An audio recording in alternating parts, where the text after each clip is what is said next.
என் இனிய தமிழ் மக்களுக்கு புரிசைரா சுந்தரின் அன்பான வணக்கங்கள். நம்ம இந்த எபிசோடில் ஈல்டு கர்வ் இன்வர்ஷன் அப்படின்னா என்ன அப்படின்றத பற்றி பார்க்க போகிறோம். ஸோ முதல்ல ஈல்டுனா என்ன? இப்போ நீங்கள் பேங்க்கில் போய்ட்டு கொஞ்சம் பணம் டெபாசிட் பண்ணுறீங்கன்னா பேங்க் மேனேஜர் என்ன சொல்லுவார், உங்களுக்கு சார் நாங்கள் 7% இன்ட்ரெஸ்ட் கொடுக்குறோம் அப்படின்னு சொல்லுவாங்க. ஆனால் உங்களுக்கு நீங்கள் ஒரு 100 ரூபா போட்டிங்கன்னா வருஷத்துக்கு 7 ரூபா உங்களுக்கு வட்டி கிடைக்கும். அதுதான் 7%. அந்த 7% வந்து ஈல்டு அப்படின்னு சொல்லுவாங்க.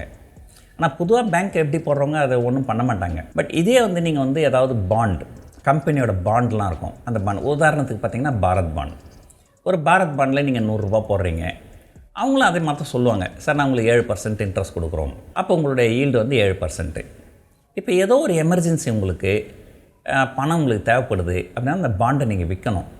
விற்கும்போது அது 100 ரூபாயிலே தான் ட்ரேட் நடக்கும்னு சொல்ல முடியாது. ஒரு வேளை 110 ரூபாய்க்கு நடக்கலாம், அல்லது 90 ரூபாய்க்கு ட்ரேட் நடக்கலாம். இப்போது நீங்கள் வந்து அந்த பாண்டை வாங்கலை, 100 ரூபா கொடுத்து நான் வாங்கினேன், எனக்கு 7% இன்ட்ரெஸ்ட் கிடைக்குது. நீங்கள் வாங்கலை, இப்போ வாங்கணும்னு நினைக்கிறீங்க. இப்போ உங்கள் கையில் கொஞ்சம் காசு இருக்குது, வாங்கணும்னு நினைக்கிறீங்க. இப்போ செகண்டரி மார்க்கெட்டில் போய் வாங்கினீங்கன்னா அது 100 ரூபாய்க்கு உங்களுக்கு கிடைக்காது, 110 ரூபாயில் ட்ரேட் நடக்கும். நீங்கள் 110 ரூபா கொடுத்து வாங்கினாலுமே ஆனால் உங்களுக்கு அந்த 100 ரூபாய்க்கு மட்டும்தான் இன்ட்ரெஸ்ட் கொடுப்பாங்க. 100 ரூபாய்க்கு 7% 7 ரூபா. நீங்கள் 110 ரூபா கொடுத்து வாங்கினாலும் உங்களுக்கு அந்த 7 ரூபா தான் இன்ட்ரெஸ்ட் கிடைக்கும்.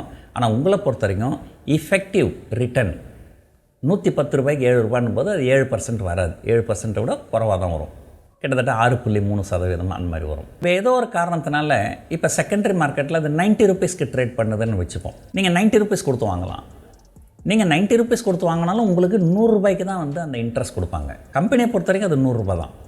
100 ரூபாய்க்கு 7 ரூபா கொடுப்பாங்க. ஆனால் நீங்கள் 90 ரூபாய்க்கு தான் வாங்கினீங்க. 90 ரூபாய்க்கு வாங்கினீங்க, உங்களுக்கு 7 ரூபாய் கிடைக்குதுன்னும் போது அது 7% கிடையாது, உங்களுக்கு கிட்டத்தட்ட 7.7% கிடைக்கும் உங்களுக்கு.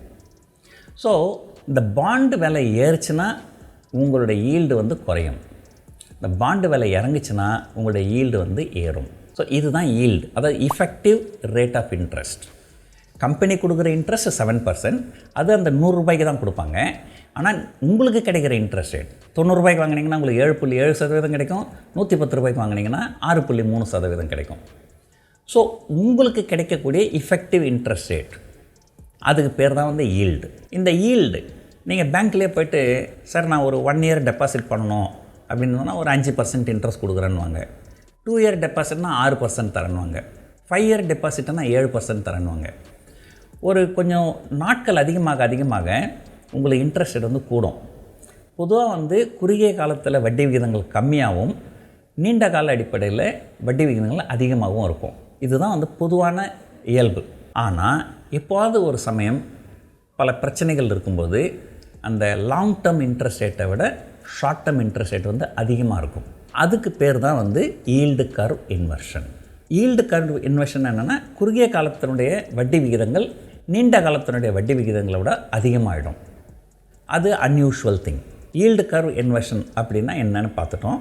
இப்போ அதனுடைய சிக்னிஃபிகன்ஸ், பொதுவாக வந்து எப்போல்லாம் வந்து இந்த ஈல்டு கர்வ் இன்வர்ஷன் நடந்திருக்கோ அப்போல்லாம் வந்து எக்கானமி வந்து ஒரு ரிசெஷன், மந்த நிலை, அதை நோக்கி போயிருக்கு அப்படின்னு சொல்கிறாங்க.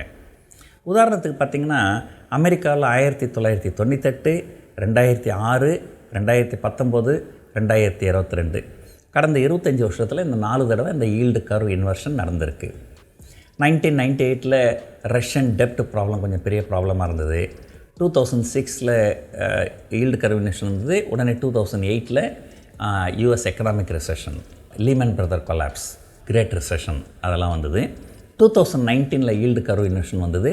2020 COVID-19 கொரோனா வைரஸ், அதனால் மிகப்பெரிய பிரச்சனை வந்தது. அதே போல் 2022 ஈல்டு கர்வ் இன்வர்ஷன் வந்திருக்கு. இப்போ பார்க்குறீங்க என்ன நடக்குதுன்ட்டு. யூஎஸில் பங்குச்சந்தைகள் வந்து பெரும்பாலும் வந்து மந்த நிலையாக தான் இருக்குது. கிட்டத்தட்ட நாஸ்டாக் 100 அப்படின்னு ஒரு இண்டெக்ஸ் இருக்குது. அதுக்கிட்ட 16,000 போனது இப்போ 12,000 தான் இருக்குது. கிட்டத்தட்ட 25% இறங்கி இருக்குது. உடனே நிறைய பேர் என்ன சொன்னாங்க, சார் நம்ம பங்குச்சந்தைகள் பெருசாக இறங்கலை, நம்ம ஒரு 18,900 தான் ஹை போனோம், அங்கேருந்து இப்போ 15,500, 15,400 இருக்குது, நமக்கு பெருசாக விழலை அப்படின்னு நினைக்கிறாங்க. ஆனால் அது வந்து தப்பு. ஏன்னா வந்து நீங்கள் எப்பவுமே வந்து ஒரு பெஞ்ச் மார்க் பார்க்கும்போது US டாலரில் பார்க்கணும். கடந்த ஒரு வருஷத்தில் நம்முடைய பங்குச்சந்தைகள் பெருசாக இறங்கலை, ஒரு 7-8% இறங்கியிருக்கு. ஆனால் US டாலருக்கு அகெயின்ஸ்டாக நம்முடைய கரன்சி கிட்டத்தட்ட 10-12% இறங்கியிருக்கு. ஸோ இது ரெண்டுத்தையும் நீங்கள் கம்பைன் பண்ணி பார்த்தீங்கன்னா யூஎஸ் டாலர் டேர்ம்ஸில் நாம் கிட்டத்தட்ட ஒரு 20% இறங்கி இருக்கிறோம் அப்படின்னு தான் நம்ம சொல்லணும். இப்போது நீங்கள் கையில் ஒரு 100 ரூபாய் வச்சுருக்கிறீங்க, பட் நம்முடைய கரன்சிக்கு மதிப்பே இல்லாமல் ஒரு டாலருக்கு 1000 ரூபாய் அப்படி போயிடுச்சுன்னு வச்சிங்களேன், எல்லா பொருளுமே விலை அதிகமாக இருக்கும், உங்களுடைய 100 ரூபாய்க்கு மதிப்பு கிடையாது. ஸோ அகெயின்ஸ்ட் யூஎஸ் டாலர் நம்ம வந்து எவ்வளோ ஸ்ட்ராங்காக இருக்கிறோமோ அதுதான் நமக்கு எப்பவுமே நல்லது. அகெயின்ஸ்ட் யூஎஸ் டாலருக்கு நம்ம வீக் ஆக ஆக நம்முடைய கரன்சி, ஏன்னா நம்ம நிறைய இம்போர்ட்லாம் வந்து நம்ம அதிகமாக காசு கொடுத்து வாங்க வேண்டி வரும். ஸோ பெரும்பாலான பொருட்கள் நம்ம பயன்படுத்துறது வந்து வெளிநாட்டிலேருந்து வருது. ஸோ நீங்கள் பயன்படுத்துகிற பொருட்கள் வெளிநாட்டிலேருந்து வரலான்னா கூட அந்த பொருட்களை ஒரு உதாரணத்துக்கு பார்த்திங்கன்னா, நான் சட்டை போடுறேன், இந்த சட்டை வெளிநாட்டிலேருந்து வராது, ஆனால் இந்த சட்டை தயாரிக்கிறதுக்கு ஒரு எந்திரம், ஒரு கம்பெனி வந்து ஒரு மிஷினரி வாங்குறாங்க, அந்த மிஷினரி வெளிநாட்டிலேருந்து வரும். ஸோ அப்படி நம்முடைய கரன்சி வீக் ஆகும்போது நம்முடைய பணத்துக்கு மதிப்பு இருக்காது. அதனால் வந்து எப்போவுமே அந்த யூஎஸ் டாலர் டேர்ம்ஸில் தான் நம்ம பார்க்கணும். ஸோ யூஎஸ் டாலர் டேர்ம்ஸில் பார்க்கும்போது நம்முடைய பங்குச்சந்தைகள் கடந்த 2 வருஷமாக சரியாக பர்ஃபார்ம் பண்ணலை அப்படின்னு தான் சொல்ல முடியும். எதனாலனா, எப்போல்லாம் ஈல்டு கர்வ் இன்வெர்ஷன் வருதோ அப்போல்லாம் எக்கனாமிக் ரிசெஷன் வர்றதுக்கு வாய்ப்புகள் நிறைய இருக்குது. எப்போல்லாம் எக்கனாமிக் ரிசெஷன் வருதோ அப்போல்லாம் வந்து பங்குச்சந்தைகள் மந்தமான நிலையாக தான் இருக்கும். ஏன்னா இப்போ ஸ்டாக் மார்க்கெட் அப்படிங்கிறது என்னது, ஒரு எக்கானமியோட ரிஃப்ளெக்ஷன் தான். எக்கானமி நல்லா இருந்தால் தான் ஸ்டாக் மார்க்கெட் நல்லாயிருக்கும். அதில் ஸ்டாக் மார்க்கெட் வந்து நல்லா இல்லாமல் போகிறதுக்கு வாய்ப்புகள் இருக்குது. பல தடவை வந்து ரிசெஷன் வந்து இருக்குது. ஆனால் இந்த தடவை வந்து என்ன டிஃப்ரென்ஸ் அப்படின்னு பார்த்தீங்கன்னாக்கா, மற்ற காலகட்டங்களில் வந்த ரிசெஷன் வந்து ஏதோ ஒரு சாதாரணமான ஒரு சூழ்நிலையில் வந்தது. பட் இந்த தடவை என்ன நடந்ததுன்னா, இந்த யூஎஸ் மார்க்கெட்டில் இந்த கரோனா வைரஸ் வந்தப்போ யூஎஸ் அரசாங்கம் வந்து நிறைய பணத்தை பிரிண்ட் பண்ணி மக்கள்கிட்ட நிறைய கொடுத்துட்டாங்க அப்படின்னு சொல்கிறாங்க. இந்த பணப்பழக்கம் அதிகமாகிடவே அங்கே வந்து இன்ஃப்ளேஷன் வந்து ரொம்ப ஏறி போச்சு. அந்த இன்ஃப்ளேஷனை கண்ட்ரோல் பண்ணுறதுக்காக இன்ட்ரெஸ்ட் ரேட்டை ஏற்றிக்கினே வராங்க. ஸோ இப்போ நிறைய பேர் என்ன சொல்கிறாங்க, ஃபெட் வந்து கிட்டத்தட்ட இன்ட்ரெஸ்ட் ரேட்டை வந்து 6% அப்படின்ற அளவுக்கு கூட ஏற்றுறதுக்கு வாய்ப்பு இருக்குது அப்படின்னு சொல்கிறாங்க. நீங்கள் பாருங்கள், நம்ம இந்தியாவிலேயே ஒரு 2 வருஷத்துக்கு முன்னாடி நான் ஒரு ஹவுசிங் லோன் வாங்கினேன். எனக்கு 6.5% தான் இன்ட்ரெஸ்ட் சார்ஜ் பண்ணாங்க. அஃப்கோர்ஸ் இப்போ ஏறிடுச்சு, அது வேறு விஷயம். யூஎஸில் 6% ஃபெட் ரேட்டு. அதுவும் ஃபெட் ரேட்டுன்றது ரிசர்வ் பேங்க் ரேட்டு மாதிரி. இப்போ நம்ம ரிசர்வ் பேங்க் ரேட் 6%னா நீங்கள் பேங்க்கில் போகும்போது உங்களுக்கு 7% 8% வட்டி வாங்குவாங்க. எப்பவுமே கொஞ்சம் அதிகமாக கொடுக்க வேண்டி வரும். ஃபெட் ரேட்டே 6%னா அங்கே மார்க்கெட்டில் 7% 8% அந்த மாதிரி இருக்கும். 7% 8%லாம் இன்ட்ரெஸ்ட், அதுவும் ஒரு டெவலப்டு எக்கானமியில் அது மிகப்பெரிய பிரச்சனையை கொண்டு வரும். அதனால் என்ன சொல்ல வரேன்னாக்கா, ஒன்று yield curve inversion, short term rate வந்து லாங் டேர்ம் ரேட்டை விட அதிகமாகுது. அப்படி வந்ததுனால் எக்கனாமிக் ரிசெஷன் வர்றதுக்கு வாய்ப்புகள் நிறைய இருக்குது. அப்படி வந்ததுனால் பங்குச்சந்தைகள் சரியாக பர்ஃபார்ம் பண்ணாமல் போகிறதுக்கு வாய்ப்புகள் நிறைய இருக்குது. ஸோ எதனால் இதை சொல்கிறேன்னா, பங்குச்சந்தையில் இந்த வருஷம் நான் ஆரம்பத்தில் ஒரு வீடியோ போட்டிருந்தேன். நான் ரொம்ப புல்லிஷாக இருந்தேன். அதுக்கப்புறம் 1 or 2 வீடியோ நான் போட்டிருந்தேன். அதில் நான் என்னுடைய புல்லிஷ் வியூ வந்து நான் வாபஸ் வாங்கிக்கினேன். இதுக்கு மேலே இப்போ சரியாக இருக்குன்னு. ஸோ இப்போ நடக்கிற இந்த விஷயங்கள்லாம் பார்க்கும்போது இந்த வருஷமும் கண்டிப்பாக நம்முடைய பங்குச்சந்தைகள் கிட்டத்தட்ட 7 வருஷமாக தொடர்ந்து ஏறுமுகத்திலே இருந்திருக்கு. இந்த தடவையும் ஏறுமுகத்தில் இருக்கலாம், இல்லாமலும் போகலாம். ஆனால் கண்டிப்பாக வந்து நீங்கள் இப்போ இருக்கிற சூழ்நிலையில் தமிழ்நாடு மெர்கன்டைல் பேங்க்னு ஒரு பேங்க் இருக்குது. அதில் நீங்கள் போய் டெபாசிட் பண்ணிங்கன்னா 8% இன்ட்ரெஸ்ட் கொடுக்குறாங்க. சீனியர் சிட்டிசன்ஸ்க்கு 8% கொடுக்குறாங்க. ஸோ நம்முடைய பங்குச்சந்தைகள் கிட்டத்தட்ட 18,000 அப்படிங்கிற அளவில் க்ளோஸ் ஆச்சு கடந்த டிசம்பரில். இப்போ நீங்கள் எஃப்டி போட்டாலே 8%, உங்களுக்கு பங்குச்சந்தையில் போட்டிங்கன்னா உங்களுக்கு குறைஞ்சபட்சம் ஒரு 10% வரணும் இல்லையா? 10% போட்டிங்கன்னா அது கிட்டத்தட்ட 20,000 அப்படின்ற அளவுக்கு வருது.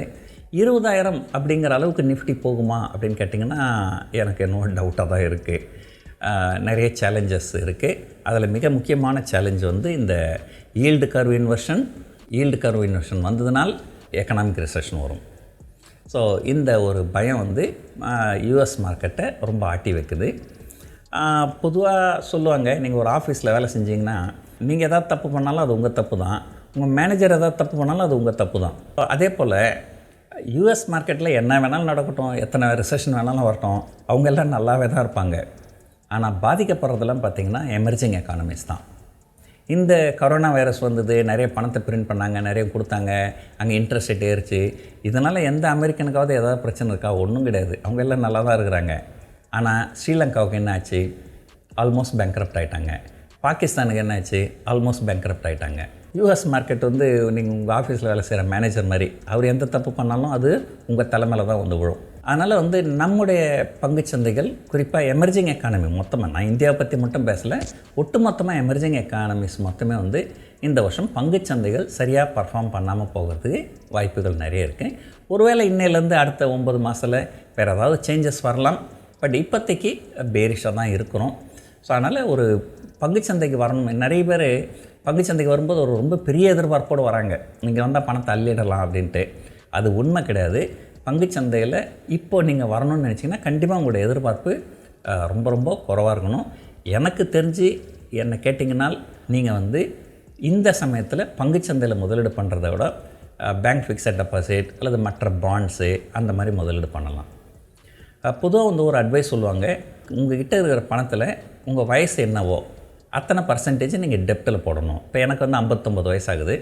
59 வயசுனா என்கிட்ட இருக்கிற பணத்தில் 59% நான் டெப்ட் இன்ஸ்ட்ருமெண்ட்டில் தான் போடணும். 41% தான் நான் ஈக்விட்டியில் போடணும்.